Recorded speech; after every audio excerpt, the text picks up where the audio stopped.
memasukkan sosok bersama Ki Samsul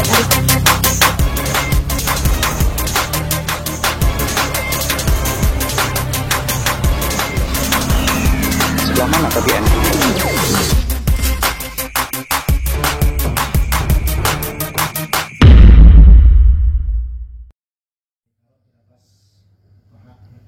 Kalau bisa jangan bersentuhan dengan kepalanya, agak jauh lagi, usahakan tidak bersentuhan. Oke, tangannya taruh ke atas kepala. Ya, sebelum dulu ya, dioles dulu sama minyaknya. Yang nanti kamu rasakan di bagian tengkuk punggung atau kepala itu niatnya diterima. Bismillahirrahmanirrahim. Assalamualaikum warahmatullahi wabarakatuh. Waalaikumsalam. Baiklah pemirsa di rumah, sebelum menjelaskan tentang efek daripada membuka mata batin, sebelumnya kita pahami dulu ya surah Al-Fatihah beserta arti dan maksudnya ya. Sebab itu adalah landasan utama, adalah pondasi utama sebagai seorang muslim. Itu harus mempunyai kesadaran tinggi dalam menyikapi suatu hal atau mempelajari sesuatu hal, agar kita itu memahami dan tujuan kita berharap ridho dari Allah Subhanahu wa taala dan tidak berharap selain daripada Allah Subhanahu wa taala. Makanya sebagai seorang spiritual, kita selalu harus membawa dan harus sadar bahwasanya itu wa qadha rabbuka alla ta'budu illa iyyah. Dan Allah sendiri telah memerintahkan kepada kita semua supaya kita semua ini jangan sampai mengabdi atau menyembah selain daripada Allah. Sekarang kan banyak gara-gara mempercayai adanya bangsa jin yang menyesatkan manusia dengan cara diiming-imingi kekayaan, diiming-imingi suatu kelebihan ya yang sifatnya duniawi, sehingga mereka itu memasang sajen, memasang begono dan begini ya. Itu sebenarnya sudah mencapai tingkatan syirik ya. Itu adalah syirik, dan dosa yang paling besar ya, itu adalah dosa syirik ya. Setelah dosa syirik yang paling besar adalah durhaka kepada kedua orang tua ya. Jadi kita hati-hati banget, masalah syirik ini sangat tipis perbandingannya ya. Makanya kita harus paham tentang spiritual di jalur yang benar gitu. Makanya yang selalu mengingatkan saya untuk lurus di jalan Allah itu, maaf pemirsa, ada laron ya, laron masuk ke mulut. Oke, saya lanjutkan. Supaya kita tetap lurus dan tidak berbelok dari jalan yang menyesatkan, yaitu pertama kita kaji dulu Al-Fatihahnya. Alhamdulillahirabbil alamin. Segala puji bagi Allah yang menguasai seluruh alam. Kita sadar ya.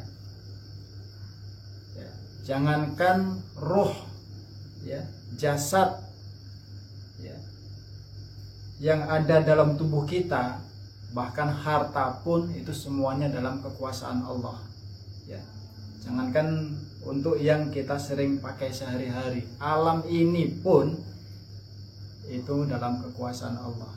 Itu semuanya milik Allah. Apabila Allah ambil itu sudah terserah Allah. Kalau memang sudah waktunya, semuanya kita akan kembali kepadanya. Innalillahi wa inna ilaihi raji'un ya. Di samping Allah menguasai seluruh alam, baik alam di dunia, Allah juga menguasai alam yang ada di akhirat, yaitu surga dan neraka. Itu dalam kekuasaan Allah. Dia itu Malik, yaitu raja di raja, rajanya segala raja. Kita harus sadar ke situ. Apa yang perlu kita sombongkan, apa yang perlu kita banggakan? Tidak ada. Kita adalah manusia terlemah. Ya, itu yang harus ada pada diri kita. Kesadaran itulah yang perlu kita jaga. Apalagi orang yang sombong. Orang yang sombong itu adalah orang yang tidak pernah melakukan ibadah-ibadah, tidak pernah sujud kepada Allah. Itu adalah orang-orang yang sombong. Ya. Ar-Rahmanir Rahim, yang Maha Pengasih lagi Maha Penyayang. Selain Allah itu sebagai penguasa seluruh alam, baik alam kandungan, alam dunia, alam roh, ya, alam roh, alam kandungan, alam dunia, alam kubur, alam akhirat. Ya. Tapi Allah juga mempunyai sifat Rahman, yaitu Maha Mengasihi. Makanya jangan sampai kita itu mempunyai rasa pelit, ya, kepada sesama. Allah saja yang mempunyai segala-galanya tidak pernah pelit terhadap kita. Coba kita diberi mata, bayar nggak setiap bulannya sama Allah? Kredit nggak? Itu salah satu nikmat yang tidak bisa kita pungkiri. Allah berikan kita hidung sedemikian rupa, ya, lubangnya ada di bawah. Bayangkan kalau Allah ciptakan hidung kita lubangnya di atas. Kalau hujan gimana coba? Ini salah satu nikmat yang kita itu sering abaikan, ya. Jadi itulah Allah itu mengasihi kita itu. Allah Maha Pengasih dan Allah Maha Penyayang. Kita sehat, ya. Dikala kita sakit, kita mohon, ya Allah, sembuhkanlah. Allah berikan kesembuhan. Ya. Apapun yang kita minta, Allah kabulkan. Makanya kita harus sadar, kita itu lemah. Kita hanya meminta dan memohon kepada Allah Subhanahu wa taala. Maliki yaumiddin. Allah yang menguasai, yang merajai hari pembalasan, hari akhir. Ya. Allah yang menguasai hari pembalasan. Ya, Allah itu udah Maha di Maha, ya, Maha segala Maha, Maha Esa Allah.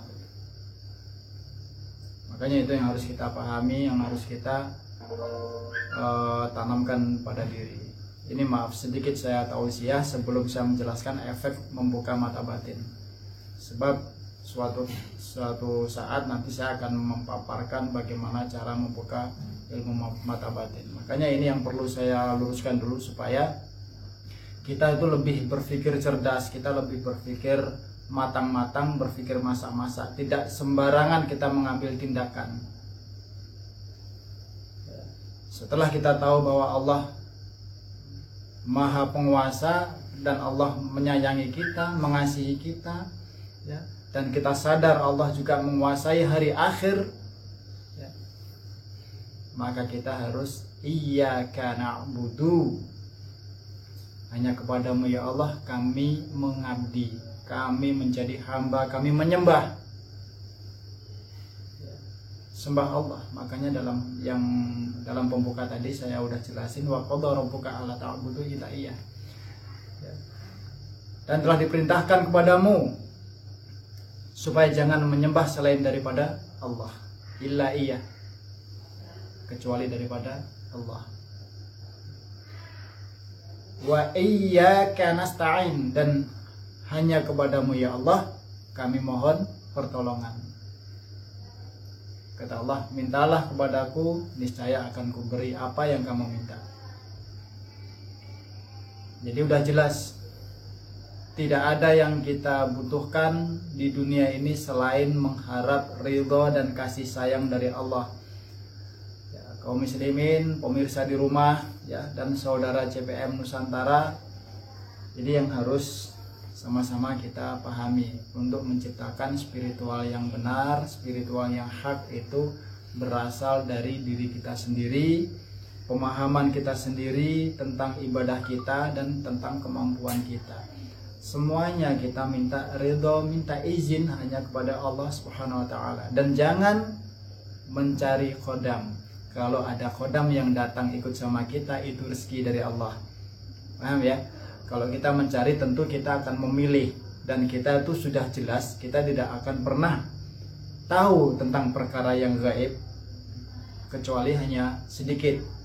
Jadi kalau kita mencari, waduh, kaya wis hebat, kaya wis macam hebat ya, iso ndelok khodam, iso ndelok demit ya, dalam wujud yang sebenarnya. Ya. Mereka itu berwujud seperti yang bisa dilihat, itu karena dia ingin menyesatkan kita. Biar kalau seandainya kita mempunyai khodam, itu udah bonus dari Allah. Intinya kita tidak mencari. Paham ya? Sampai sini ya. Saya lanjutkan lagi. Ihdinas siratal mustaqim. Ya Allah, tunjukkanlah hamba jalan yang lurus. Jalan yang lurus adalah jalan yang diridhoi oleh Allah, jalan yang dikehendaki oleh Allah, jalan yang mana kita akan diselamatkan oleh Allah dengan Islam, dengan iman, dan dengan ihsan. Kebanyakan kita ihsan ini yang sulit, hablum minan nas ini yang sulit. Terkadang sedikit kita ada masalah goncang-ganjing itu, maka akan mengotori spiritual kita sendiri dengan adanya dendam, dengan adanya nggak teguran, dengan adanya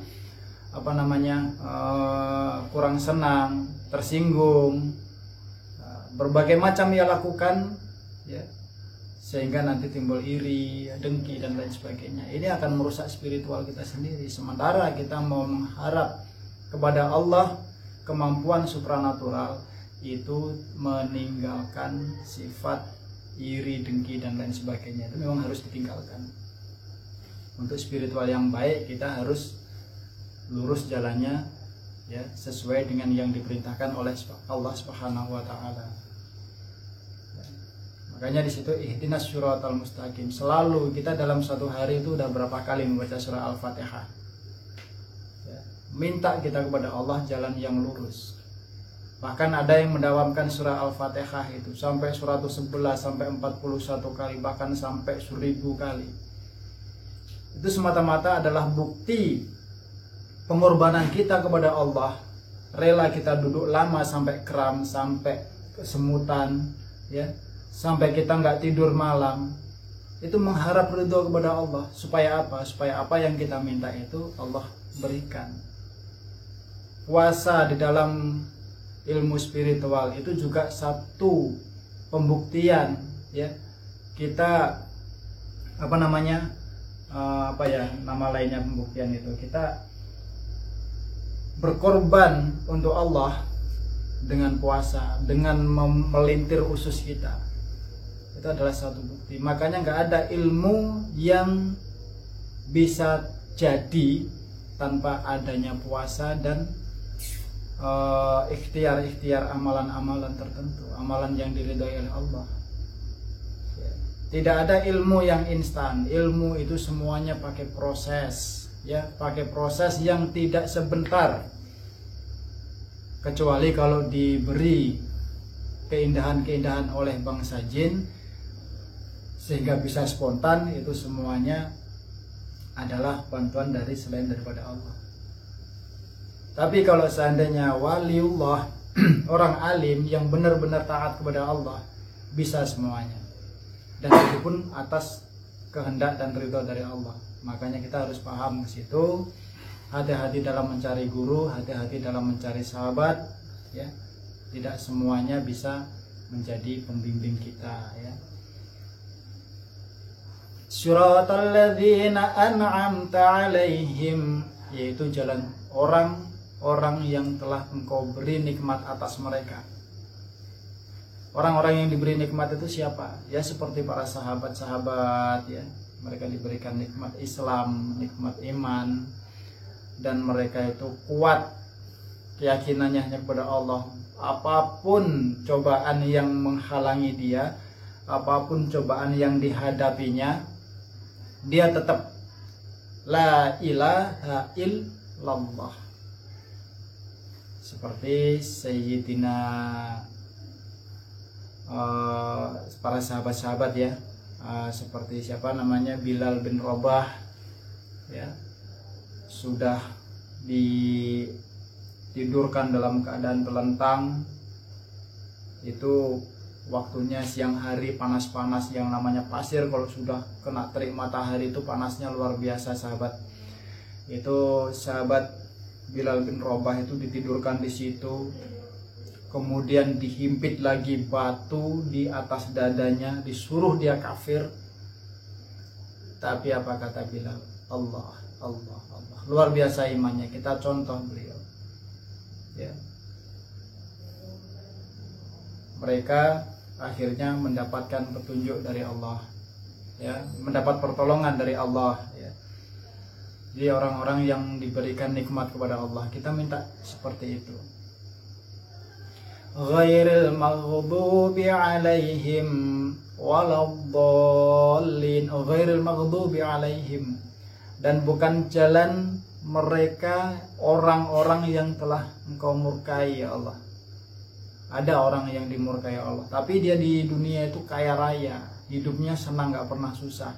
Tapi kan dia gak pernah mengalami atau menikmati suatu keberkahan di dalamnya. Ada aja biasanya rumah tangganya cekcok apa dan lain sebagainya macam ya. Ini salah satu orang yang dimurkai oleh Allah. Kecuali kalau dia beriman kepada Allah, itu adalah suatu nikmat, dan Allah berikan itu semua adalah titipan atau amanah yang mana nanti bisa disalurkan kepada orang-orang atau membantu orang-orang yang tidak mampu. Jadi seperti itu sahabat ya. Waladdallin, dan orang yang melakukan kezaliman. Orang-orang yang melakukan kezaliman banyak ya. Syirik termasuk orang yang zalim ya. Orang-orang yang tidak mempunyai pendirian di dalam Islamnya itu juga orang zalim. Pada dasarnya orang zalim adalah menempatkan sesuatu bukan pada tempatnya. Insya Allah bisa dipahami ya.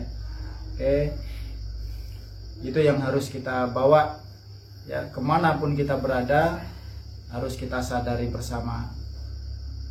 Alhamdulillah ini kita ketambahan saudara baru ya, gabung di Cakra Prana Mustika. Mudah-mudahan ini semuanya Allah berikan petunjuk untuk gabung di CPM untuk menjadi lebih baik daripada sebelumnya, dan semoga mereka menjadi spiritual yang handal.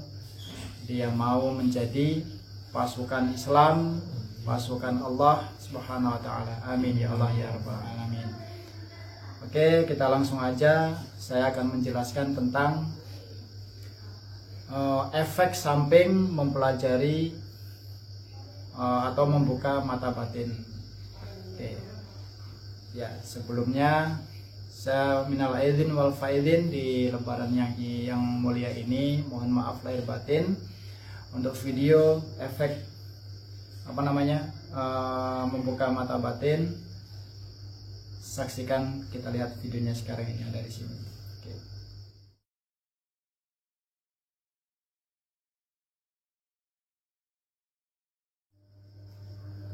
Bismillahirrahmanirrahim. Assalamualaikum warahmatullahi wabarakatuh. Waalaikumsalam warahmatullahi wabarakatuh. Alhamdulillahirabbil alamin.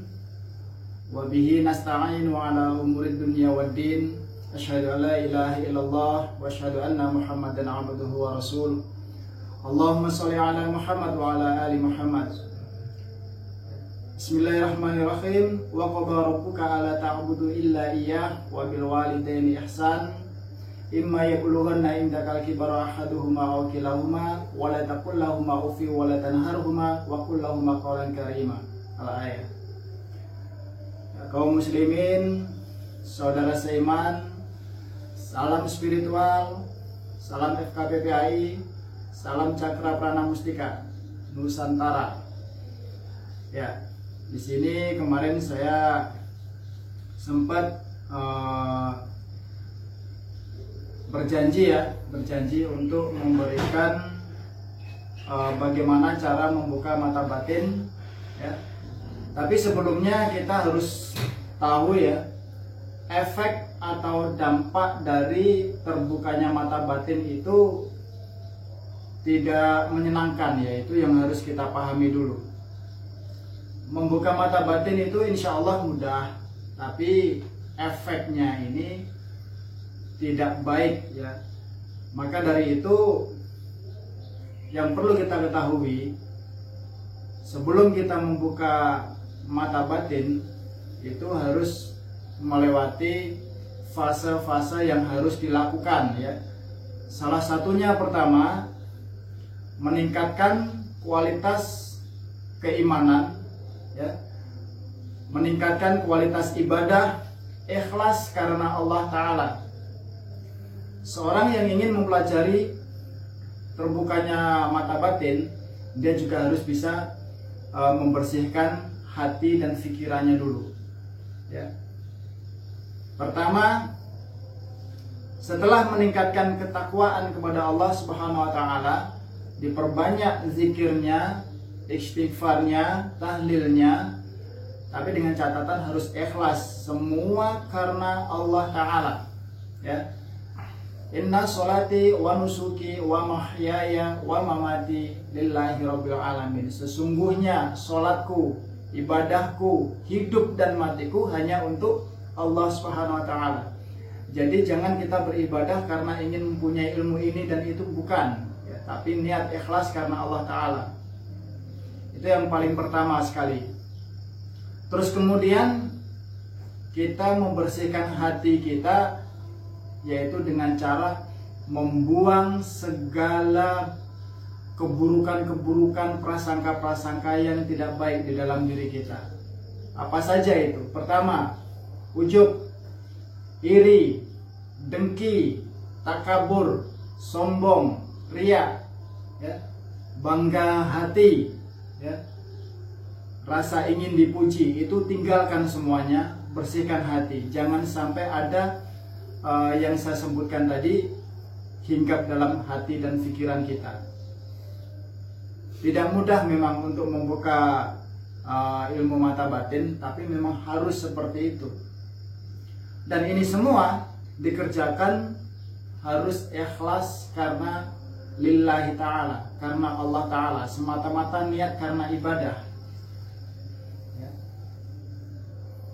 Setelah itu semuanya bisa dikuasai, bisa dipelajari, bukan dalam waktu pendek ya, itu kita mempelajari itu harus dengan sabar, sebab ini dalam jangka waktu lama.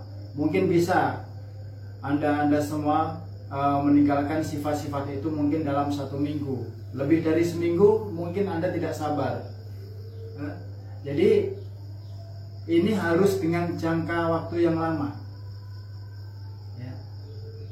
Terus kemudian mempunyai jiwa atau sikap, yang pertama adalah suka menolong ya. Yang kedua, mempunyai rasa iba ya, dan tidak mempunyai rasa dendam kepada siapapun, amarah ya, itu harus diredam. Jadi tidak mudah ya pemirsa ya untuk menguasai seperti itu. Kelihatannya mudah, oh kalau hanya seperti itu aja Ki, insya Allah saya bisa. Belum tentu, itu berat.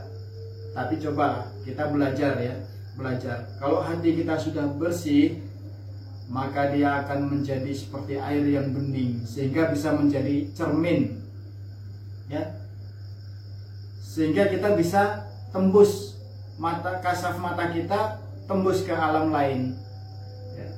Tapi kalau masih belum jernih, masih belum bersih, masih butak ya, dalam bahasa Jawa ya, butak ya, keruh, ya itu tidak akan bisa. Kita melihat ikan yang ada di dalam air keruh itu nggak akan pernah bisa ya. Pemirsa di rumah, saudara seiman Nusantara ya, mudah-mudahan apa yang saya sampaikan tadi paham. Terus kemudian kita bercerita tentang efek ya. Efek dari terbukanya mata batin itu tidak menyenangkan. Tidak semuanya orang mampu dan tahan ya.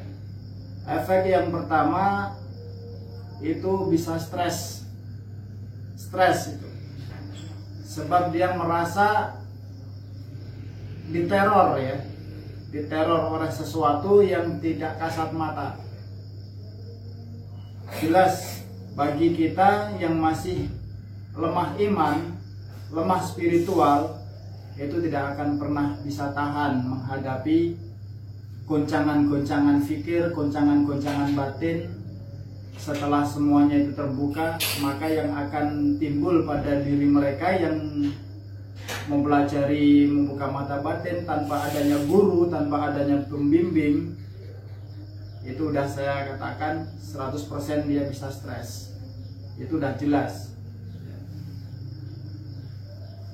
Video yang lalu itu saya jelaskan tentang sulitnya manusia itu melihat bangsa astral, kecuali bangsa astral itu sendiri menampakkan diri dalam wujud lain, seperti yang saya katakan kemarin, genderuwo, kuntilanak, pocong dan lain sebagainya. Tapi kalau dia menampakkan diri dalam wujud asli bentuk jin, dia tidak akan pernah bisa, bahkan kita sendiri nggak akan pernah bisa melihat bentuk asli bangsa jin tersebut.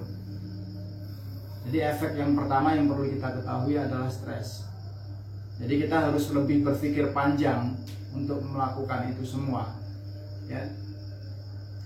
Kalau umpamanya itu terjadi, yang perlu kita ingat bagaimana keadaan keluarga kita, bagaimana keadaan anak dan istri kita, dan bagaimana masa depan anak-anak kita, ataupun masa depan kita sendirilah. Bayangkan kalau orang lagi stres, orang lagi tidak dalam keadaan akal sehat, semuanya akan terpuruk, bahkan perekonomian keluarganya juga akan terpuruk. Makanya berhati-hati sahabat, jangan memutuskan belajar membuka mata batin sendiri tanpa ada bimbingan guru. Apapun itu caranya, sebab caranya banyak banget, caranya banyak sekali. Bahkan kadang di video-video YouTube itu kan ada disebar cara membuka mata batin dengan mudah tanpa puasa apa macam itu. Kalau nggak ada bimbingan, itu akan menyesatkan kita sendiri. Bahkan kita juga tidak akan mampu menghadapi tekanan-tekanan batin kita sendiri atau tekanan dari pikiran kita sendiri. Yang pertama adalah stres tadi ya. Terus yang kedua, kita merasakan ketakutan setiap harinya, nggak usah tiap hari, setiap detiknya kita itu merasakan ketakutan, cemas yang luar biasa. Ketakutan ini tidak bisa dimungkiri, itu jelas akan terjadi kepada si pelaku membuka mata batin tanpa adanya bimbingan yang benar, tanpa adanya ijazah, dan tanpa adanya meningkatkan kualitas ibadah ya.